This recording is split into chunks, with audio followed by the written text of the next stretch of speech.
hope has become such a difficult, controversial mindset to have, partly because if you are hopeful, you are seen as unrealistic. Our society really appreciates and valorizes this mindset of being cynical or being pragmatic or being realistic in the sense that nothing can get better and we just have to keep going with what we have. In 2021, researchers surveyed 10,000 young people across 10 countries about the future, and 75% said it was frightening. More than half believed that humanity was doomed.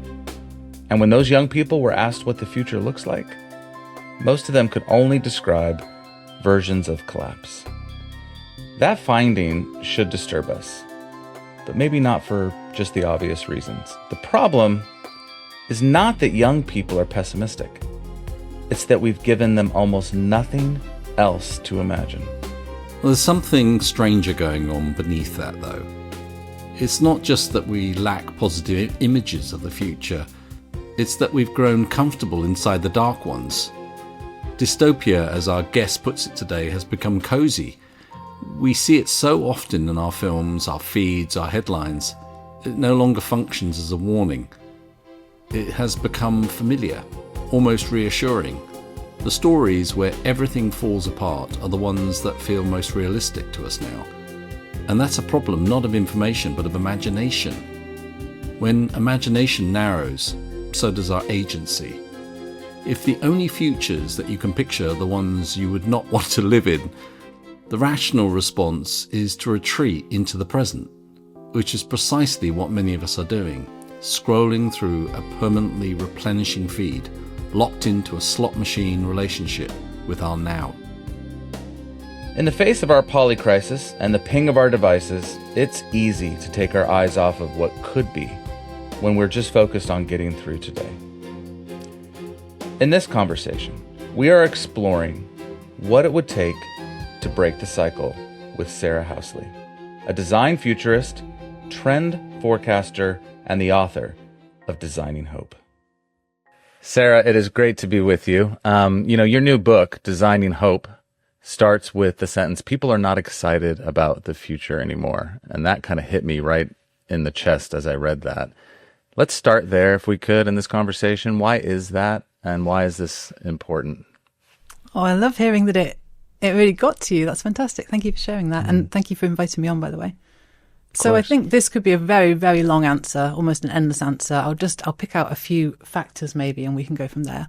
I think one of the reasons we're not excited about the future anymore is that we are living with the future visions that we previously created. So the century before this century, we spent a lot of time making futures visions and making futures to work towards. And some of these become very famous and some of them less so.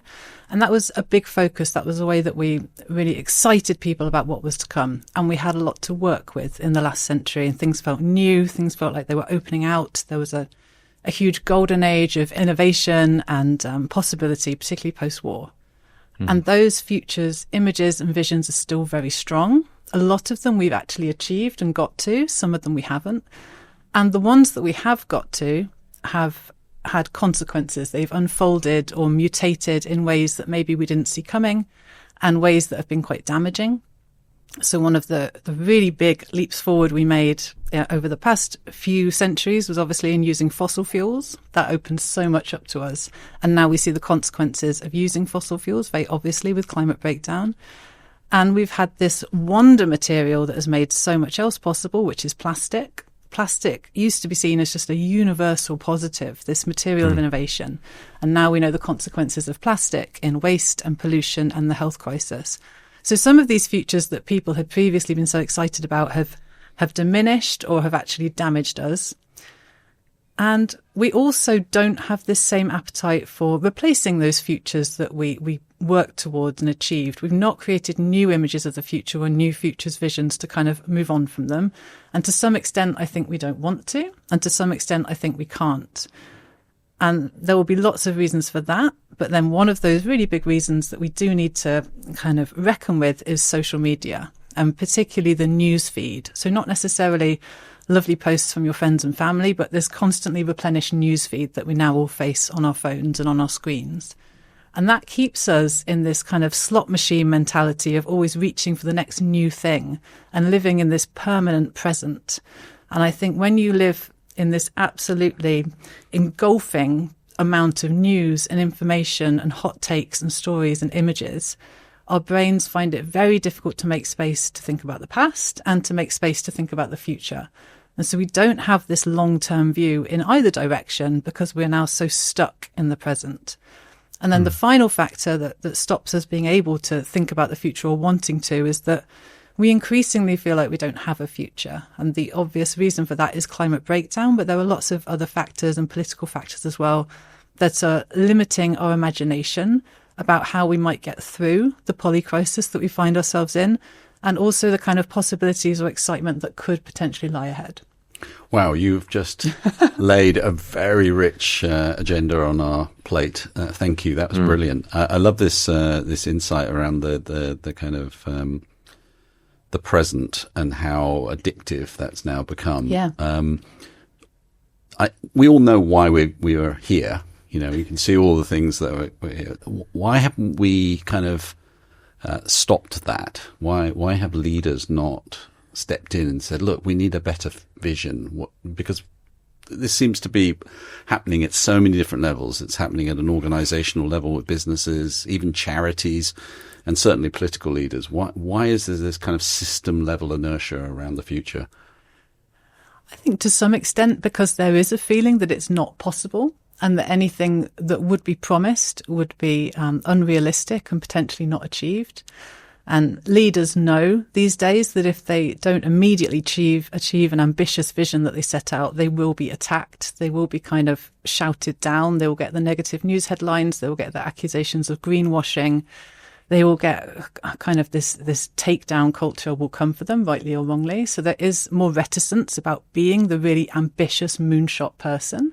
Also, we now have a lived history of Silicon Valley becoming famous for these really ambitious visions that then have caused problems, haven't happened, or have happened in different ways. So there's a lot of reticence about being that ambitious, visionary person now that we perhaps didn't used to have. But I think also hope has become such a difficult, controversial kind of mindset to have, partly because if you are hopeful, you are seen as unrealistic. Our society really appreciates and valorizes this mindset of being cynical or being pragmatic or being kind of realistic in the sense that nothing can get better and we just have to keep going with what we have. It rewards people who really stick to the status quo and stick within the systems that exist. And it's very suspicious of people who offer something genuinely different, because something genuinely different is revolutionary. It's a huge amount of change. It's a huge commitment to the possibility that things could be different, radically different. And we don't make space for those kinds of thinkers in the way that we perhaps did anymore. So we've encouraged leaders to become pragmatists over everything else. I think possibly that's the way that the system has kind of worked, rather than any one person or group of people planning this or thinking, oh, we should actually really disincentivize hope. It's kind of happened as a result of the way these systemic forces have come together. That's really interesting, because it would seem to me that even in a more practical level, you'd have to have a bit of hope about what the outcomes could be to motivate people to action, wouldn't you? Yeah, I think hope is actually really practical, and I think hope is really realistic, and I'm perhaps a bit unusual in that. I have some problems with this really controversial position that hope has now taken up, partly because I published a book called Designing Hope, and so people kind of expect me to be this persona that is a representation of hope and kind of solve all their problems and be really, really sunny and optimistic and positive. And I don't think that's what hope is. I don't think it's relentless positivity. I think it's so much more nuanced. And actually, I get this question so much around what is hope that I carry around definitions to kind of throw at people. So the really relevant one, I think, I'm quoting Seamus Heaney here, who says, hope is not optimism which expects things to turn out well, but something rooted in the conviction that there is good worth working for. It's as simple as believing that things could be better, not necessarily that they will be better. And that the role of people is to be ingenious and work together and try to make things better. So I think if hope isn't realistic, that's an incredibly bleak society that we've created. And you know, you you're not a futurologist in the classic sense, but there are a lot of people in your field who are creating futures that have quite a lot of dystopia in them, and there's a lot of fear at the heart of those things. And they're kind of arguing that's essential. They're taking the realism to that next level of that people only change at the last moment when the facts completely outweigh the resistance. What's your thoughts on that? I think the central challenge is that dystopias are great and we love them and we're really drawn to them and they make for really, really good stories. So the last minute change, kind of the hero coming in and saving the day or making a really last minute decision, is an incredibly good narrative and we love it. And so one of the things I do in the book is immediately break down this idea, this binary we have around the future of utopia and dystopia. Utopias, we think we want them. We think utopias are perfect. But I think the reality is not only is utopia impossible, like definitionally impossible, it's going to be really boring to live in. So is it worth aiming towards? And then dystopia is the opposite. And that's the one we love and go to. That's the one we see in our favourite TV shows, in our favourite films. We're so familiar with dystopia. And that's another problem, that it almost feels comfortable to think about dystopia because it's such a familiar image of the future that we feel comforted and we feel almost cozy within it. And that's really kind of perverse if you think about it, because dystopia is meant to be something we avoid. It's meant to be a warning of what not to go for. But it creates an immediate impact, which is why in futurism, it's a really strong way of telling the story of the future. But very often they are meant to be warnings of what we don't want to get into. But only then do we transform them into things that we think are aspirational. So all of the dystopian TV shows have then inspired tech companies to go out and make the things from the dystopian TV shows, which is kind of the opposite of what they were intended to do. So all of this to say that I think we need a third option that goes beyond that binary. And that third option has been really usefully provided to us by two really great futures thinkers. It's called Protopia. And I know you've spoken to both of them before. So Kevin Kelly coined the word protopia, or proposed it, back in 2011. And I always want to get his definition exactly right. So he says protopia is a state that is better today than yesterday, although it might be only a little better. And then another futurist, Monica Bielskita, came along in 2021 and kind of expanded and reworked and challenged this definition. And she says protopias are proactive prototyping of hopeful futures. So my takeaway from both of these approaches is that protopia is something messy and human and achievable and realistic, but also ambitious and radical. To be achievable, it doesn't mean you can't be ambitious, you can't be radical, but it does mean that you're not aiming for utopia and you're not settling for dystopia. You're going for something that is more meaningful in a way. Does the speed of change in our world right now, is that impacting people's ability to feel that they've got much agency over the future? In other words, like, it feels like change is coming so quickly. AI is, feels overwhelming.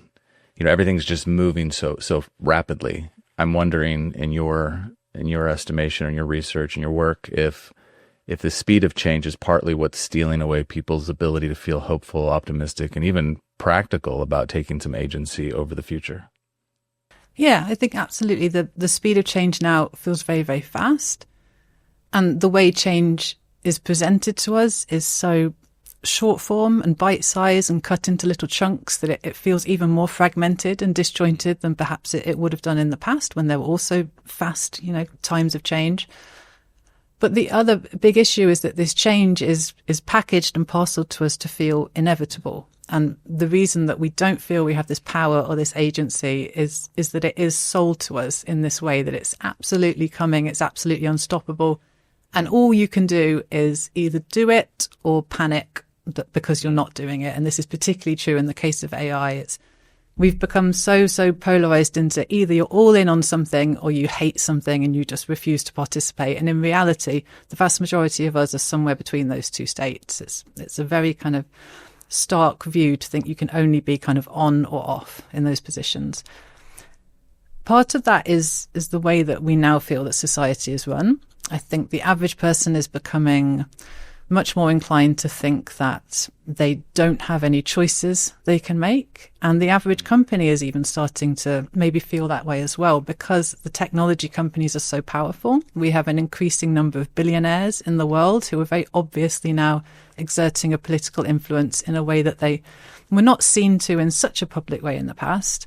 And so the power dynamics have really shifted away from the average person towards people who are perceived as elites, and also the systems that those people create. And so us having no power and no agency is a very, very real feeling. But then countering that is that we are seeing a wave of collective action in multiple spheres, but obviously in the political sphere as well.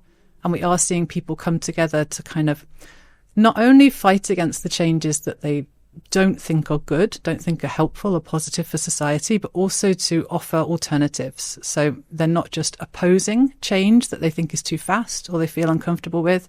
They are proposing alternative ways of going about that change. And I personally think that's a really important form of innovation, that kind of social innovation. And I'm really excited and happy to see it coming through. Mm. When you look at COVID and what happened with the pandemic, what do you think is transferable from that? Because we did do some remarkable things in a very short period of time when we were faced with this vast amount of uncertainty. Yeah, I think it's a really good lesson for what the right conditions were to encourage fast change and fast acceptance of change. And obviously, no one would want to create another pandemic to bring about those circumstances again. One of the differences, for example, in the challenges we face today is that there's not one super distinct challenge, a deadly virus, and there's not one super distinct, obvious, singular solution, which is, first of all, keeping people in their homes to stop it spreading, and then developing a vaccine at super speed. So there still are several identifiable problems, and there still are a whole range of very well understood, identifiable solutions to those problems. But people are very good at thinking, okay, one problem, one solution, rather than polycrisis, portfolio of solutions. It doesn't come together as easily. It's a harder message for leaders to convey. It's a harder message for people to understand and take on board. So a lot of the problem is in accepting that there's a plurality there. There's a plurality of issues, a plurality of strategies and ways forward. But I think COVID is a really object lesson in the Overton window and how to shift public opinion and public appetite quite quickly. So I think you two will be aware of the Overton window, but a very brief recap for anyone who isn't. It's a political theory of change, and it describes the window of different policy possibilities that could be introduced by a politician, and for them still to keep their popularity, for them still to hold their power and stay in office. So if you suggest a policy option that's outside of the Overton window, that would be a radical or unthinkable idea, and the general public would reject it. A policy option inside the Overton window would be acceptable, popular, or even mainstream. So these are acceptable ideas. And the Overton window is very, very open in times of fast change and uncertainty. And that's why it became very, very open during COVID, because that was a time of immense change and immense uncertainty, and also crisis and fear and the feeling that we needed to act. And so ideas that were previously unthinkable could go immediately through that window to become policy.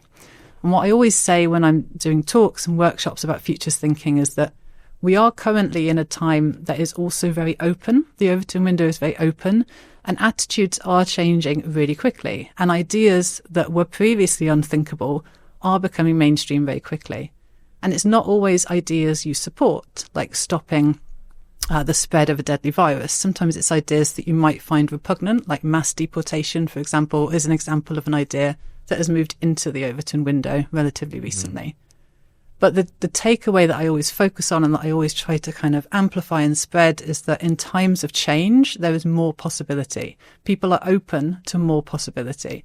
And so if you really focus on that and you look at the ways to move ideas into the Overton window, and there's a whole long list of ways, everything from lobbying and activism to the role of media and pop culture and the role of social media trends as well to normalize ideas, then you can start to see how we could actually galvanize the ideas we want to move into the Overton window quite quickly.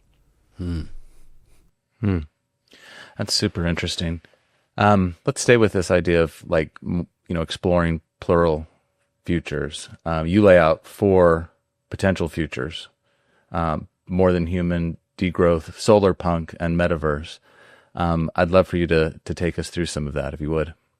Absolutely. So the premise of the book is that we think that we are not interested in futures. We're not thinking about futures. We don't know what they could be. And as someone who works in futures thinking professionally, I perhaps have an insight or an insider's view into what the futures are that are being made. So these are all real futures that are being constructed, that are being pursued by change makers all around the world in different ways. And as we go through each of the 4 futures visions, I'm actively inviting you to interrogate them and critique them and think about what could be good, what could be bad, who's being excluded in this future, who is this future being designed for and by, why is this future being proposed.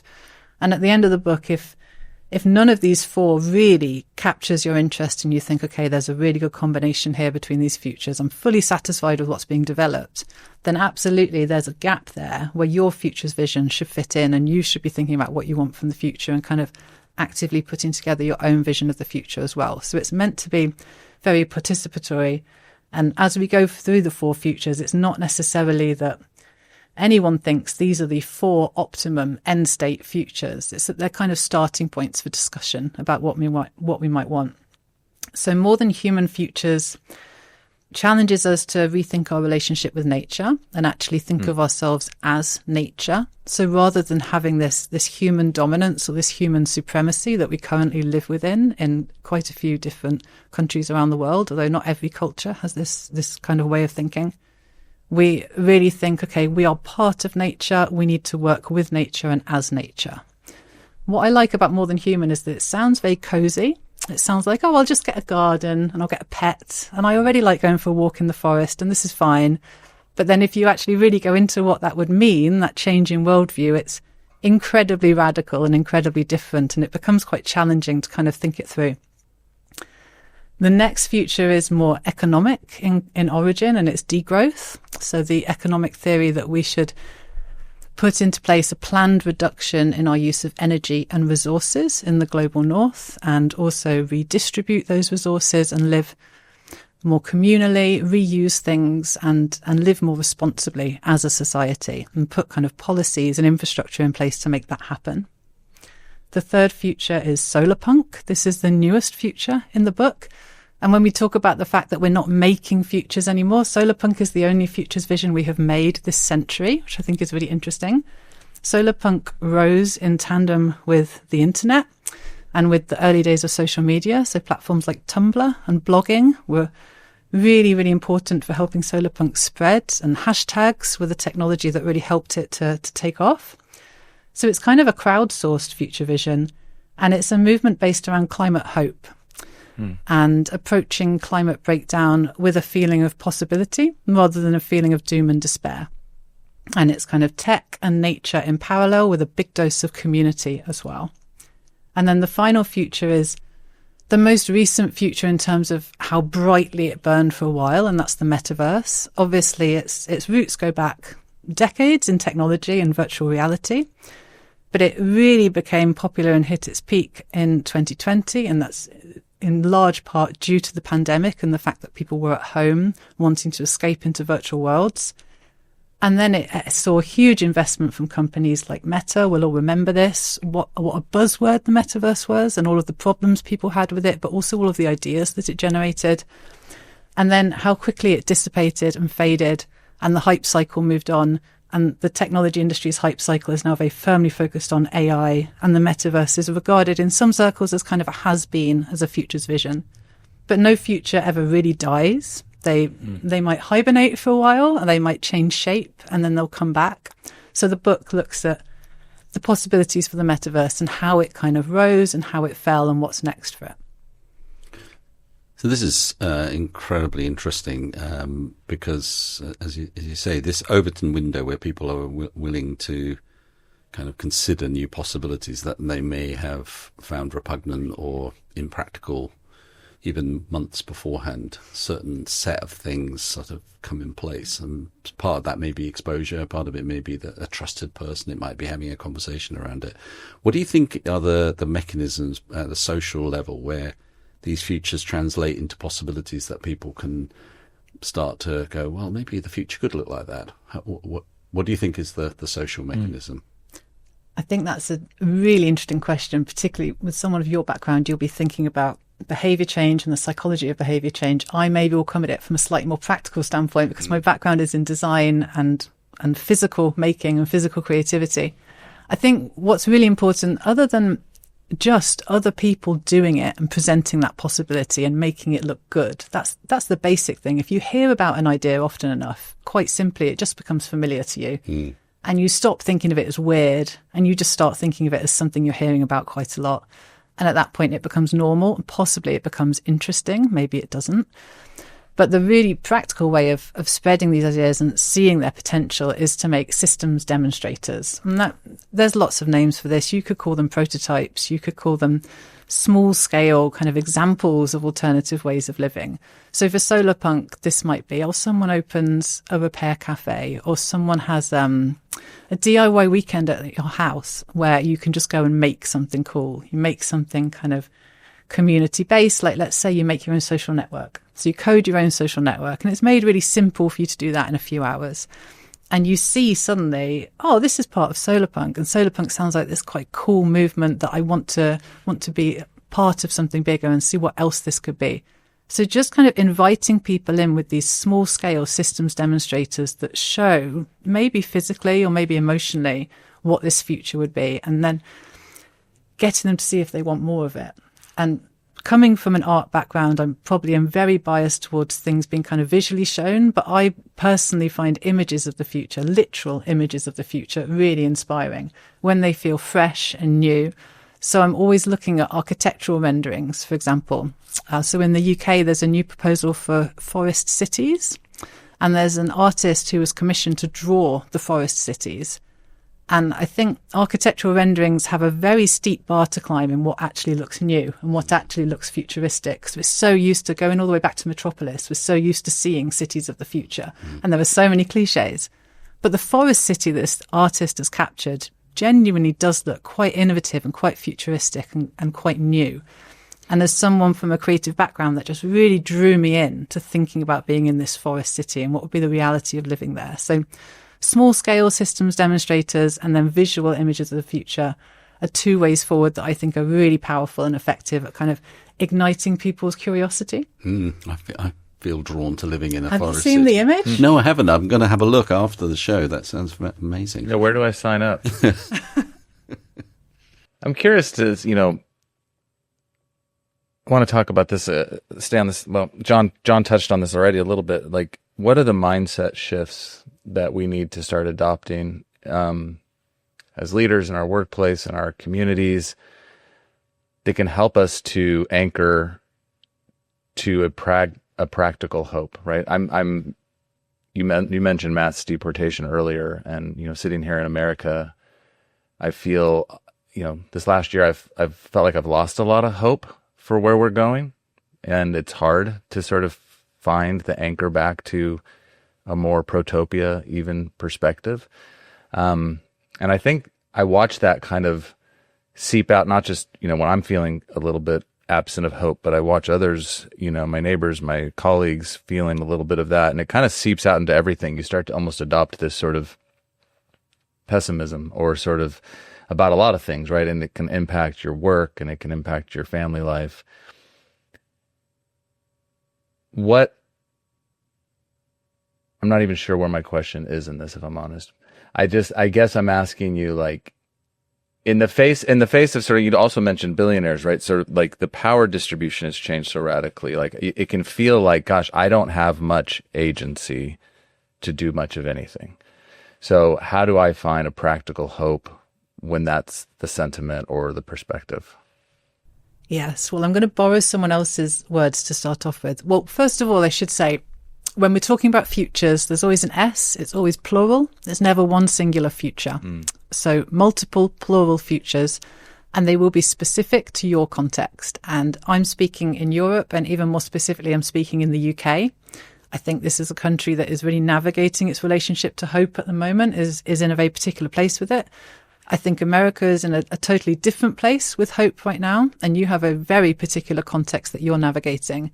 And there's a limit to which I can personally speak to how to find hope in, for example, the political context, the economic context. It has to be on a broader basis. But I absolutely empathize with this feeling and this kind of depression of hope. And I think that is fairly universal. Everyone will have experienced that before.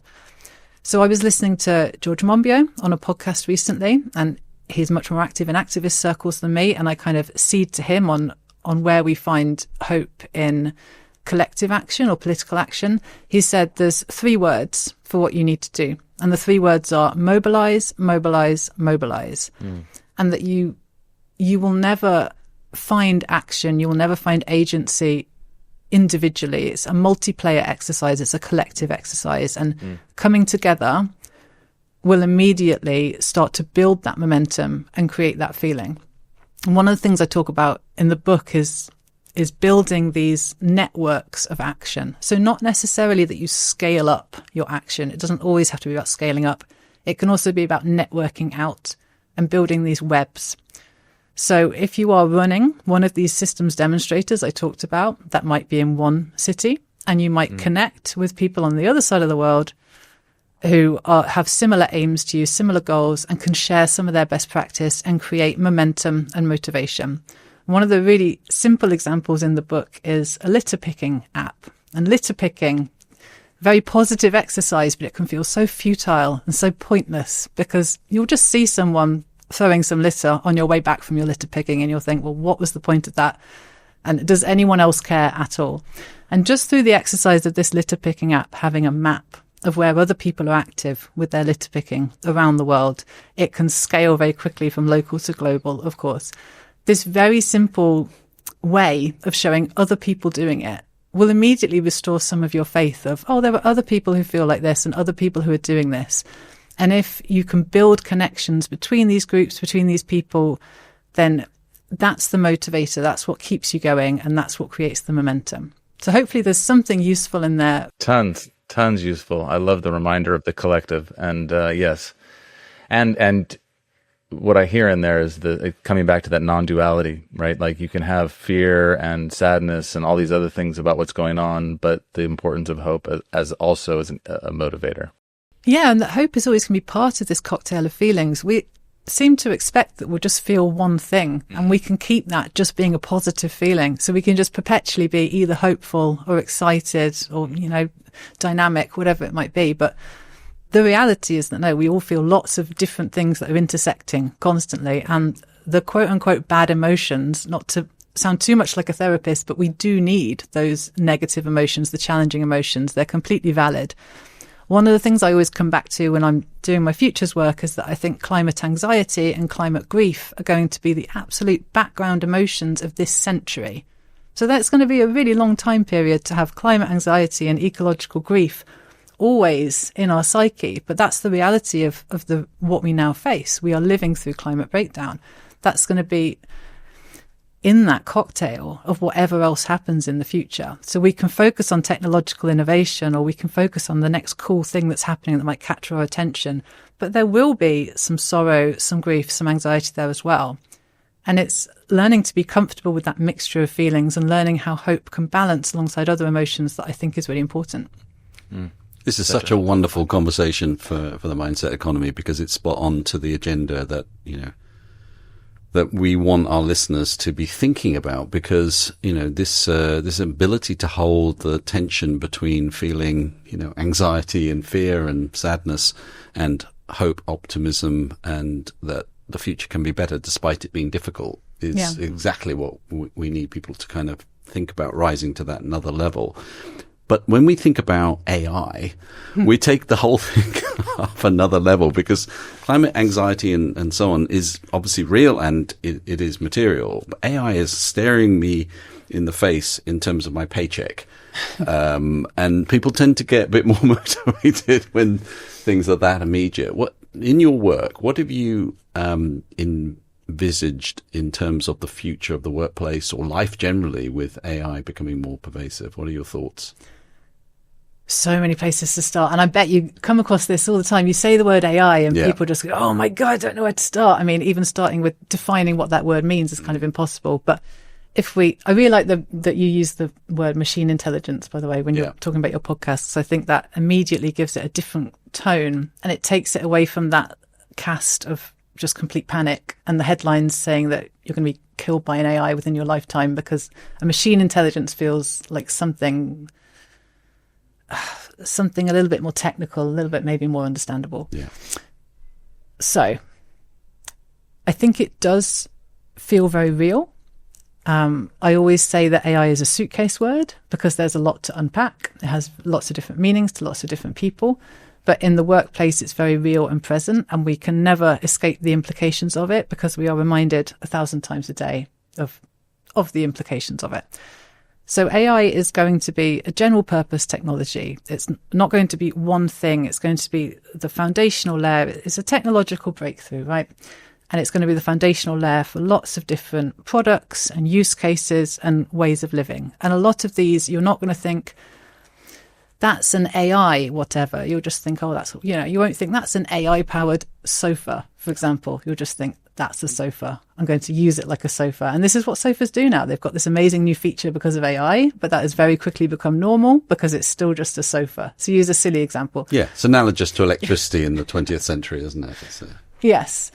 I think the very present way it's showing up is being used as a tool, the kind of chatbot functionality of feeding it information, getting summaries in return. And that's what the average person might think of as AI. They're thinking of ChatGPT.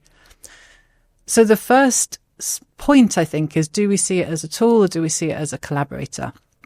And when you're thinking about different possibilities for the future, the words or the terms that you're starting with can be really important. If you see it as a tool, you're going to use it like a pencil.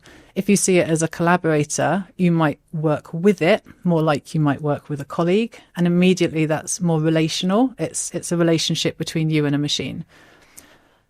I think the most interesting way to think about AI, or the most interesting research I've come across, is the latter view of thinking of it as a collaborator, thinking of it as a co-intelligence, and even as a new form of intelligence, a new species of intelligence, because that takes us away immediately from this perhaps unhelpful way of thinking of it as a human-like intelligence, or a service that is trying to emulate or perhaps even replace a human, when at its best, at the best of what it could be, it's something else. It's a different type of thinking, a different type of intelligence, a different type of life even. So some of the most interesting projects I've seen, so Vaughan Tan released something called Confidence Interval. You familiar with this? Yes. Yes. He's been on our show as well. Okay. Did he talk about it? No, not. I think I was a little bit early for it. Okay. So I'm sure he would explain it much better than me, of course, but Confidence Interval is a thinking tool.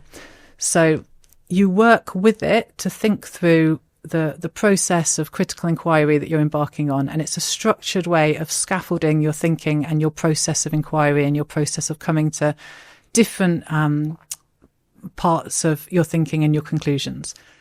And it completely skirts around, okay, well, AI is going to stop me thinking critically. AI is going to make me stupid. I'm going to produce slop because I'm not using my brain anymore, because it's acting as a partner for thinking. And I think Anthropic have kind of started to do this quite well as well with Claude, and Claude being a thinking machine. Mm.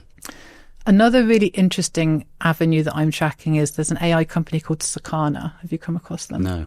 So they're Japanese. They're a startup. They're still quite secretive. They are pursuing AI models that use other types of intelligence as their starting point. So not human intelligence, but animal intelligence. So, for example, studying the way that bees operate as part of a hive, or the way that birds might fly in formation, or the way that ants work when they're all working together, and different ways of embodied intelligence, essentially. What's interesting with AI and this machine intelligence is that it's emerging. Our obsession with what is machine intelligence is emerging at the exact same time as more than human futures are emerging, and more than human futures are really thinking about different types of intelligence beyond the human. They're thinking about the intelligence that might be held in water, or in soil, or in mycelial networks, or in animals. For example, octopuses Their brains extend all the way into their tentacles. So it's a very embodied type of intelligence that an octopus has. And the fact that Sakana are focusing on that kind of intelligence, the more than human intelligence, as the basis for how a machine could think, I find that not only really poetic, but really generative for what that could be. And if they were to bring out collaborators who think in this genuinely more than human way, the possibilities of how we would work and how we would live alongside that intelligence, that's a lot more exciting to me than an intelligence that's just trying to cosplay as a human and is leading to all of this panic we see at the moment about them being too human, and we're treating them as humans, and is that an issue, and where is the line there? So it's those genuinely fresh lines of inquiry that I'm tracking and that I think will have the most interesting impact. That's fascinating. I mean, the possibilities of being able to think alongside an octopus. So much wider, isn't it? Yeah. I mean, I know some people might be kind of thinking that's crazy, but I could, from an embodied perspective, the ways in which you could see problems completely differently and what that might unlock is fantastic. So, excellent. I'm thinking now about our virtual worlds and sort of that experience. I've got teenage girls that are, on social medias and things like this, and watching a generation deal with associated well-being challenges as part of that. How do you see us being able to deal with those challenges? How should we be thinking about that? Well, I think the metaverse is one of those futures that really leans itself towards being dystopia, and that makes sense because it emerged really in novels and in science fiction, and we already established they have this bias towards dystopia because it's a better story.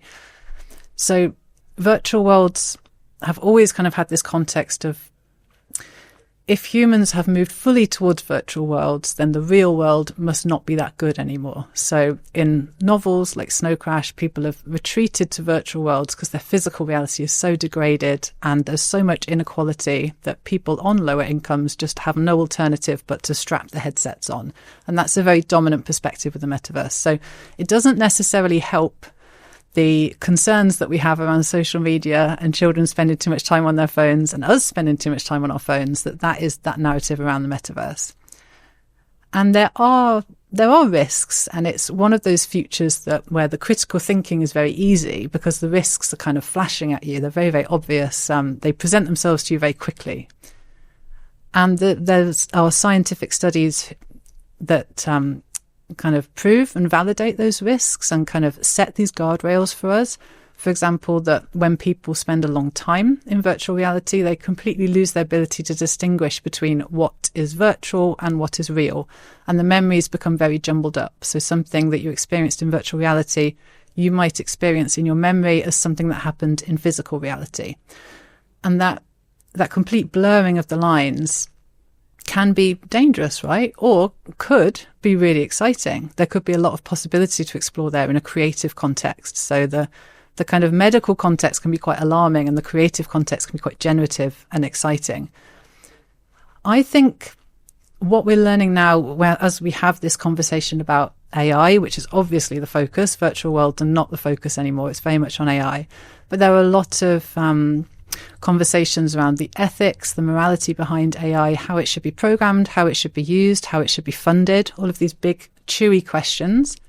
And as we come to some conclusions or to some evidence-based kind of stances and strategies on using AI, a lot of that will be transferable to how we regulate, how we design, and how we use virtual worlds as well.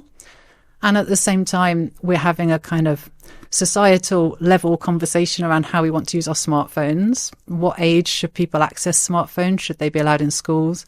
And a lot of adults are trying to rebalance their relationship with their screens as well. So as virtual worlds become more of a proposition and more of a popular kind of movement or development, we will have had those society level conversations. We will hopefully have reached some positive conclusions, and we can apply that to our development of virtual worlds as well. But I will say a lot of people are not interested in virtual worlds at the moment because that hype cycle has moved on.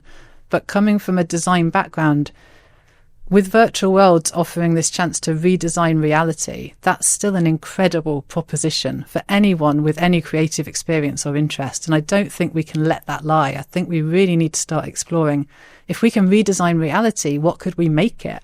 And how could we make it better? And how could we make it more exciting? And so I think that will come back more into the spotlight over time. And I think virtual worlds are not done. They're still very much developing. And as with any future or any technology, it depends entirely upon the direction we decide to develop them in. So it is a choice. It's always a choice. And it's a choice we can influence and steer going forward.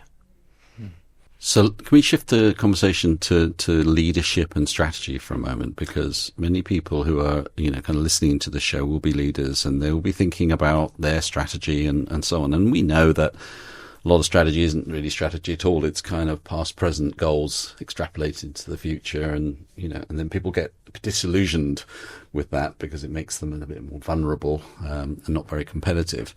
So if I'm a leader listening to this show and I want to build hope into my strategy in a very practical way and I want to make it tangible, what would you advise are the steps to start thinking like this? Yeah, there's maybe two distinct approaches that I think could be immediate starting points. The first would be, what is the vision? And I know vision is a very overused word within business and strategy, but it's perhaps not always meant as literally as this. If we think again about images of the future and this big meta challenge we face that we lack these images of the future, one of the reasons we have images of the future is that they're very, very motivating and they bring groups of people together towards a shared goal, and they really inspire people to work together and be excited about their purpose and their impact and what they're working towards. So every organisation will have values and purpose and a vision, but in most organisations that vision is not fleshed out, it's not fully understood by all of the employees, it's not something they've participated in, and it's perhaps not something very meaningful or tangible. So going back to the absolute basics of what do you exist for and what is your vision of the future, one of the things I do is work with organisations to work out what these possible futures are and what these preferable futures are, and then how they fit into it. So how does your organisation fit into that preferable future? What role does it play? How are you part of this bigger change? Are you a systems demonstrator? What are you demonstrating? All of these things can feed into what actually your future's vision is. And is that communicated well? And is that something people are really buying into and participating in themselves? The other thing about hope is that I do always think about this tangible and this grounded hope. So perhaps thinking about what the most important steps are for you within your strategy, what are the things you're absolutely hitting and why are you doing it? I think a lot of the time we're not explaining well enough why our strategy is a certain way and what the point of it is. And then perhaps even going more big picture, what does hope mean to you as a leader? How are you listening to hope or creating hope? And more importantly, honestly, what does hope mean for the people you lead and the organizations you are running? Because as we've said, it's a very complicated word. It can be quite a divisive word. If you're in this situation that Scott talked about with this real lack of hope and this real feeling that there can't be hope, then if you as a leader are working really hard on this beautiful vision that has a lot of hope in, is that going to land with the team you are leading? Are they in a place where they're ready to just take this hopeful future? Probably not. They probably need to be a really strong part of participating in it and creating what it should be themselves. So I think not feeling like hope can be something that's just forced on people. It has to be co-created. It has to be agreed on. It's not always the right emotional mindset to go straight in with. Sometimes it has to be earned and it has to be cultivated. But also to realise that hope can be part of a strategy. So I worked with someone once who was always saying to me, hope is not a strategy. It's a very famous quote, right? It's not a strategy, but it's always underlying a strategy and it's always feeding into strategy. And I think when strategy becomes too devoid of hope and when it is focusing on cynicism because cynicism seems realistic or practical, that becomes a real issue. So this may be a really stupid question, but I'm going to ask it anyway. Can hope be measurable? I mean, it's such a qualitative thing. So the leader says, well, how do we know when we've created hope? Yeah. I think it can be measurable. I don't know if you can go so far as to make it a KPI. or to get a return on investment from it in a very tangible way. But definitely emotions are perceived and felt, and you can measure the emotions that people perceive and are feeling. So something I've done in the past during Futurist Thinking workshops is start off the day with a measurement tool of how people are feeling, and then end the day with that same measurement tool. And the ratings for things like hope and agency and feeling creative and feeling inspired always shoot up, because thinking about the future and planning towards a better future is a really effective way to make people feel inspired and motivated. Yeah. I love this conversation so much for this show because, one of our central purposes is that we need to be investing in uniquely human capabilities, things that AI doesn't possess and can't, right? Creativity, emotional intelligence, ethical judgment, and hope, right? AI can't hope. And I'm just interested in building on this conversation around what leaders can be doing. Is there a sort of practical way to start developing hope as a capability in ourselves and in our teams? That is a tricky question. And I think it's increasingly hard to say what is a human skill or a human trait and what can a machine take on. Because I think all of our expectations around that are being blown out of the water. So, for example, AI is preferred as a mental health companion or a therapist now because in some studies, not by everyone and not in every study, but in some studies because it's seen as less judgmental. And can a machine show empathy? No, but it can give the impression of showing empathy. And quite a lot of the time, that's what people are doing anyway. They're just trying to give the impression of being supportive or showing empathy. So I did think you might ask me, what is a uniquely human skill? And I did think I would have to say, I don't know, because we can't gatekeep those in the way we used to. We used to think a machine can never do these soft skills of talking to people, and it can never be an artist. And all of that is being blown up now. So I don't know that there are set in stone uniquely human skills. I think what's more important is thinking about what do we want to do? What do we see as uniquely human skills? Because if we didn't do them, we would feel lost and we would feel bereft. And coming back to the future of work, I think it would be about what work do you find meaning in and what work actually adds to your life rather than feeling like drudge work. I know we're nearing the end of our conversation with Sarah, but I think it's worth breaking into this conversation for just a moment.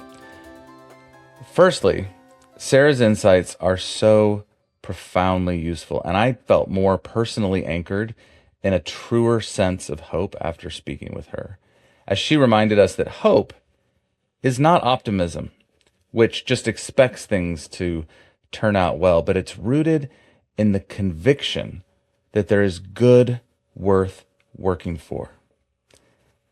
At this point in the conversation, we traversed into a space that I think is plaguing the minds of many.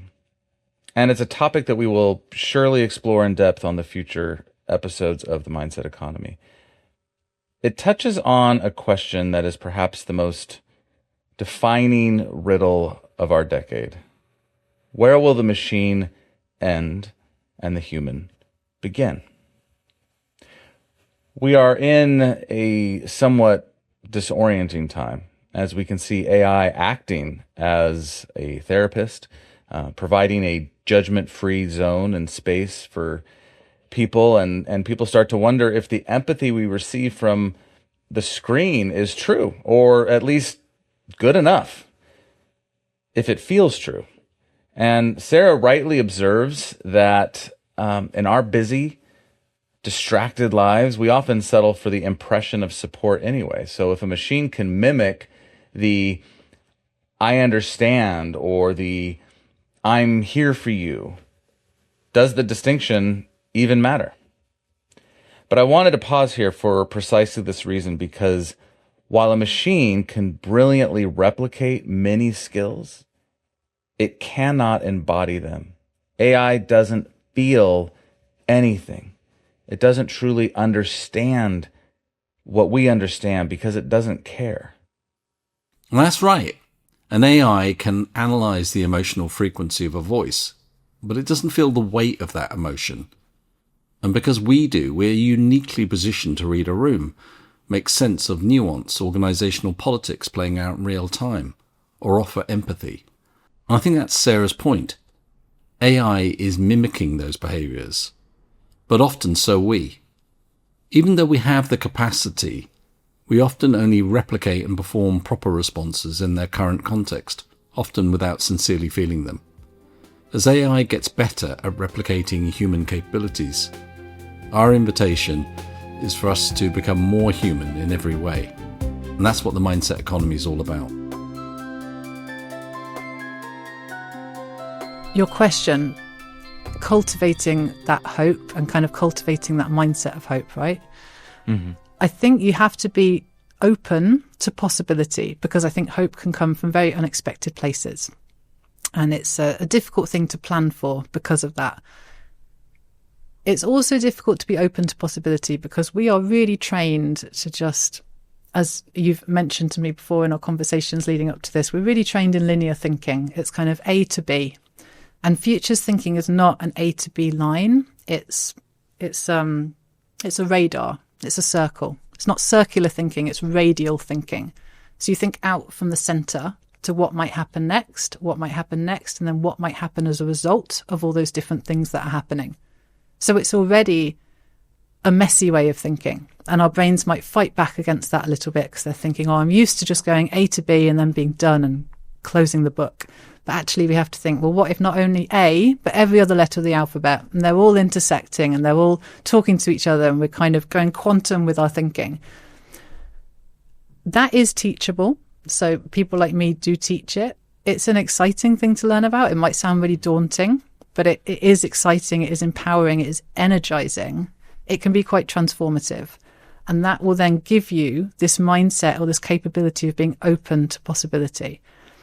And I think people often find it quite liberating to be told, no, we don't have to go from A to B anymore. We're going to do radial thinking. We're going to think outwards, and it's going to be better. It's going to be more interesting, because it is inherently limiting to do linear thinking. It's inherently liberatory to think outwards and to think in terms of possibilities. But our education systems are not particularly good at non-linear thinking. Yeah, definitely. And one of the things that you discover if you embark on this practice is that you go from one thing that isn't quite fit for purpose, and then you discover this other thing that's not quite fit for purpose. So if you're going to, what are the drivers of this trend? What are the drivers of this future? You're thinking, well, that won't work because the education system's not set up for that. Oh, well, that won't work because that's not how we currently design products. So yes, a lot of things.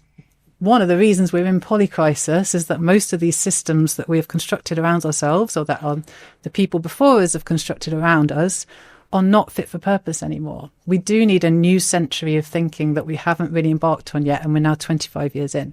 So redesigning systems has to be part of it. It is inherently big thinking. So if our education system's not fit for purpose, that can be exciting. That can be an opportunity to redesign our education system, which a lot of leaders are already starting to do, because there is a general feeling that our education system is not future fit. Right? It's not thought about the challenges of the century and how we should be educating people to prepare for them.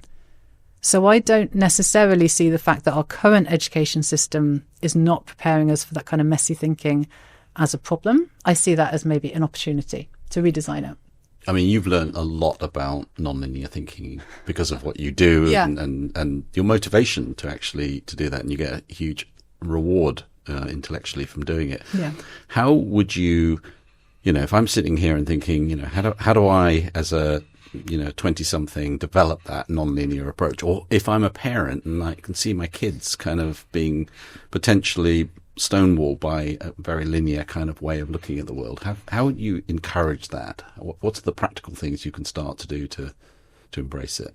So there are some very simple, practical tools you could embark on.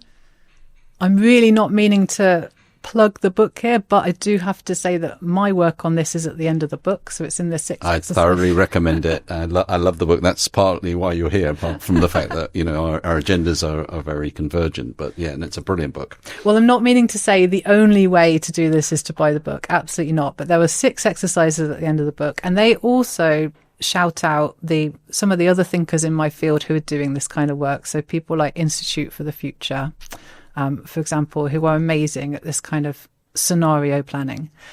I think it's something that needs to be taught at every level. It's called futures literacy, very simply. I think it needs to be taught in school, at university, and then as lifelong learning through our careers. It's only going to become more important. People are going to be retraining, upskilling, reskilling, not just because of AI, but because of things like the clean energy transition and all of these other factors that are changing what kind of work will be needed and what kind of jobs people will do. It's relatively easy to encourage children to do because it's not been completely trained out of them at that point. I think sometimes it could be about the parents taking the cues from their children about how to think in a non-linear way, because their children will already be doing it. So it can be not necessarily teaching your children, but learning from them and kind of doing some unlearning of your own. But there are lots of kind of short courses and information online. If you look up systems thinking online, that will shake you out of linear thinking straight away, because systems thinking is never linear and kind of straight line. It's always much more nuanced and 3D than that.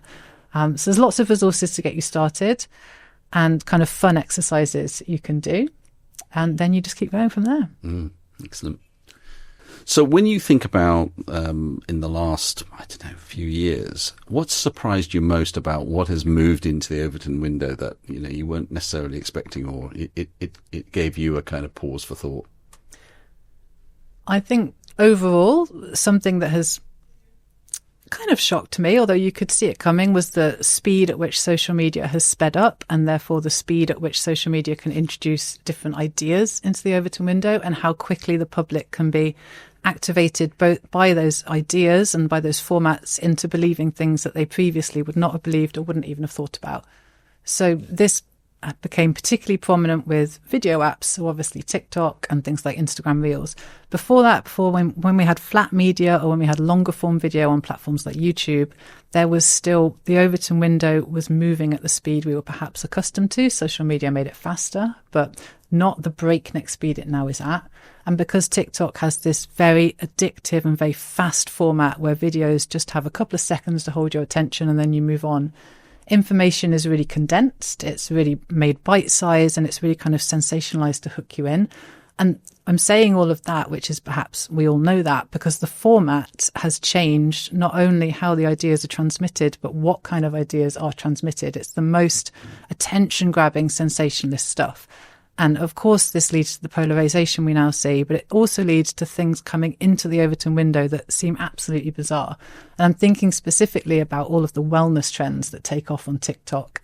And for example, a really obvious one is drinking raw milk. If you were to say to someone, drink some raw milk, their obvious reaction would be disgust. And we're really conditioned to think, oh, you don't want to drink raw milk. That's come straight from the cow. That's really disgusting. It's going to be dirty. But it was packaged into this somehow aspirational idea by the people who were conveying the message and how they were conveying the message. And I think we can extrapolate that outwards to a lot of the other ideas that are portrayed or peddled by influencers.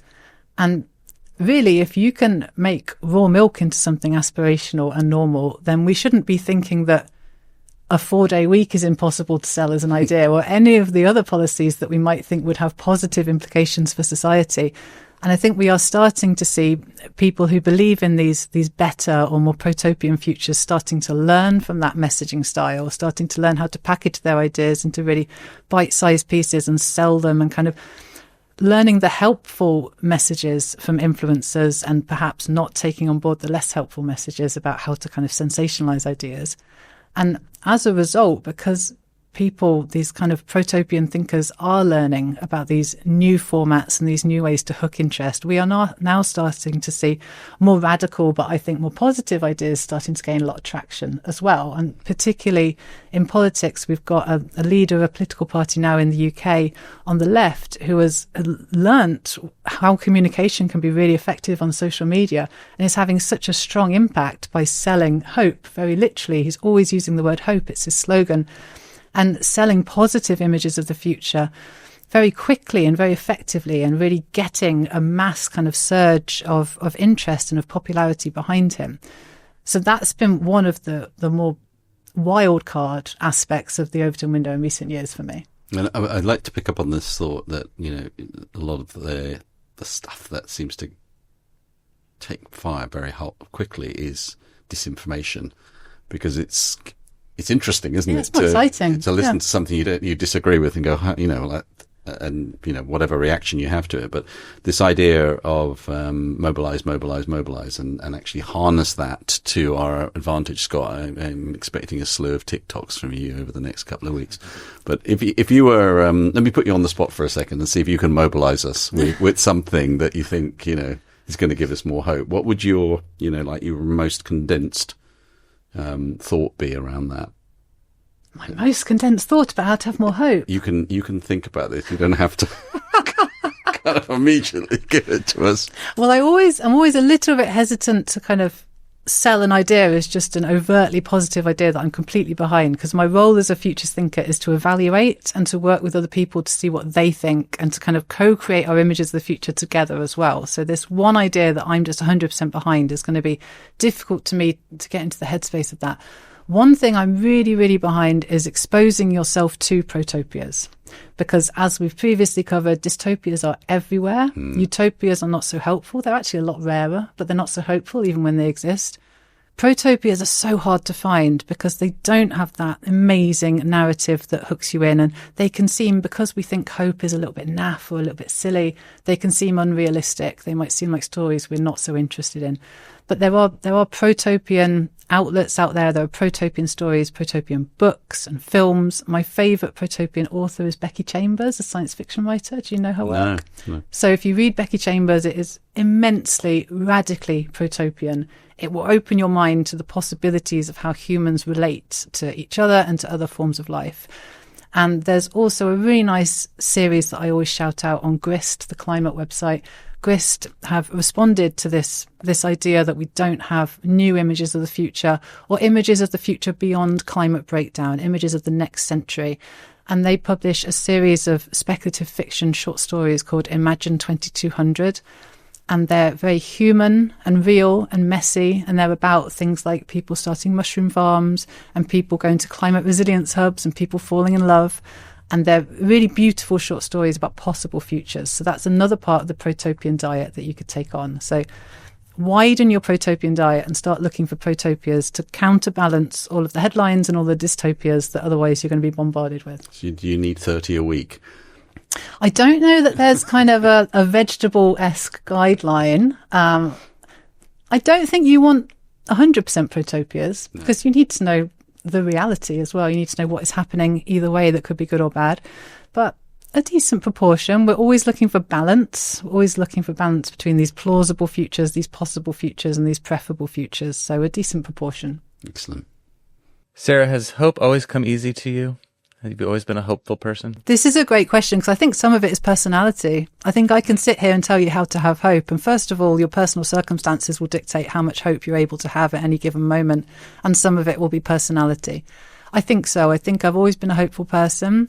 I've always exposed myself to radical, interesting ideas about what's possible. And then I studied design. And designers are known as people who set out to solve problems. We see a problem, we try to solve it. But designers also are people who ask questions. And that, I think, is why I became a researcher, because I'm always asking questions about what could be possible. So absolutely, there's some bias here. I love that, though. Well, as we bring this to an end, I would love to get a sense of what's going on inside your mind as you're doing this work. It's a big philosophical question, but how do you think pondering hope, thinking about protopias, thinking about the balance between reality and optimistic futures, how's that changing you? How's it changing your mind? I think specifically since publishing the book, because so many of these conversations are really about hope, and there is some pressure to have new examples of hope to kind of give to people, but also it's shifted my mindset massively to just always be thinking about hope in a way that I was not before. And it might sound completely obvious, but it's just made me so much more hopeful because I'm looking for it and partly because that's the mindset I've moved into. So it has made me hugely more hopeful in this present moment. And perhaps that's why I think that the UK is entering a more hopeful place. It's just because I'm entering a more hopeful place and I'm projecting it. The other aspect of hope or of the work I do, I had a really interesting question the other day after a talk I gave. And a woman said to me, can you still live in the present, in the moment, or are you always in the future because you're thinking about it so much?